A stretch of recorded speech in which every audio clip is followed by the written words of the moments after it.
Hello, gawa po tayo ng shrimp na seaweed na finry ko. Lagyan po natin ng paprika. Tapos, salt. At saka garlic powder. Nilagyan ko po siya ng pepper, paminta. At i-mix ko po siya.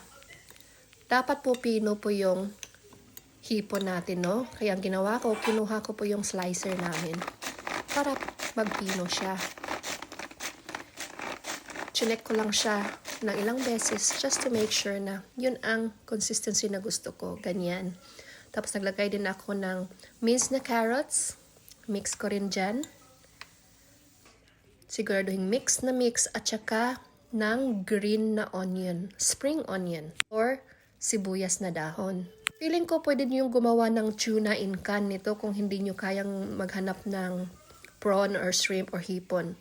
Try yung tuna from can, but sigurado akong masarap din. Ayan po, i-mix ko lang ulit. Mix ng mix hanggang well mix na po lahat. Nilagyan ko po siya ng flour o harina at saka ako ng isang itlog. As usual, mix natin yung mga yan. Mix lang. Very easy po gawin ito. Super easy. Tapos ito, yung seaweed ng roasted, no? Oil na ako dyan. Nilagyan ko na yung olive oil dyan. Mainit na. Kaya spread ko lang siyang ganyan sa seaweed. Siguradong may ganyan dyan sa Philippines. Tapos ilagay nyo lang yan sa mainit na oil. Siguradong hindi masyadong mainit para hindi masunog yung seaweed. Saka hindi matagal po. Pag nakita nyo medyo brownish na, tarin nyo po. Para hindi masunog yung ating niluluto. For me, mas gusto ko po yung a little bit crunchy. Mas masarap po para sa akin yung crunchy yung hipon. Ayan, naluluto na yung isa dyan. So, susundan ko naman ng isa pa. Depende po yan sa inyo. Ayan, luto na po. Ganyan lang po, paulit-ulit lang. Depende po sa sa gusto nyong luto na style. Basta maluto lang siya at saka crunchy or golden brown. Ayan, may Japanese na mayonnaise ako. Yung isa is yung ito, yung medyo spicy at itong usual lang na mayonnaise. Tinry ko po yung dalawa.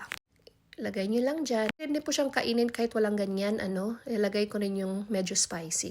Tingnan natin itong ginawa ko, no? First is yung may mayonnaise. Harap. Marami. Ito yung medyo maanghang.